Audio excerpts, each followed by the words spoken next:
اس وقت تک اشوک کمار کافی مقبول ہو چکے تھے، اس لیے کمار نام کا چلن فلمی دنیا میں بہت بڑھنے لگا۔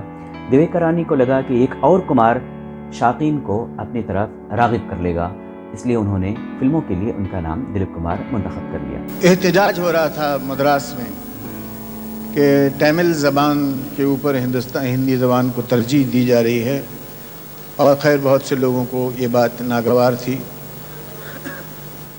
اور وہ صحیح کیا تھا اور غلط کیا تھا وہ تو اہل زبان ہی سمجھ سکتے ہیں۔ پٹھان لوگوں میں ایسے امتیاز کی عقل کم ہوتی ہے۔ فلمی دنیا سے ہمیں کیا لینا دینا؟ اگر وہ فلمی دنیا تک ہی محدود رہتے تو ہم کچھ نہ کہتے، لیکن پشاور میں پیدا ہوئے یہ پٹھان سرحد کے دونوں طرف سیاسی اور سماجی سرگرمیوں میں بھی بڑھ چڑھ کر حصہ لیتے تھے، اور دونوں جگہ یکساں طور پر مقبول تھے، یہاں تک کہ جواہر لال نہرو کہا کرتے تھے کہ دلیپ کمار بیرونی دنیا کے لیے ہندوستان کے ایمبیسڈر ہیں۔ عمران خان نے جب کینسر سے فوت ہوئی ماں کے لیے کینسر ہاسپٹل قائم کرنے کی جستجو کی تو اس میں دلیپ کمار نے بھی بہت بڑھ چڑھ کر حصہ لیا۔ کہاں سے کہاں لے آیا ہے اس اونچی منزل پر عمران صاحب۔ ہماری دعائیں ہیں کہ اللہ تعالیٰ کا کرم آپ کے شامل حال ہو،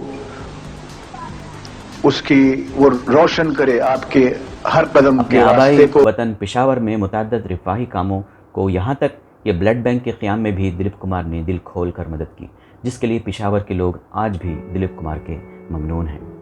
وہ اداکار ہونے کے باوجود اپنی دین اور اپنی ملت کے تئیں بہت حساس تھے، اور اس حساسیت کو وہ چھپاتے بھی نہیں تھے، بلکہ جا بجا اس کا اظہار کرتے رہتے تھے۔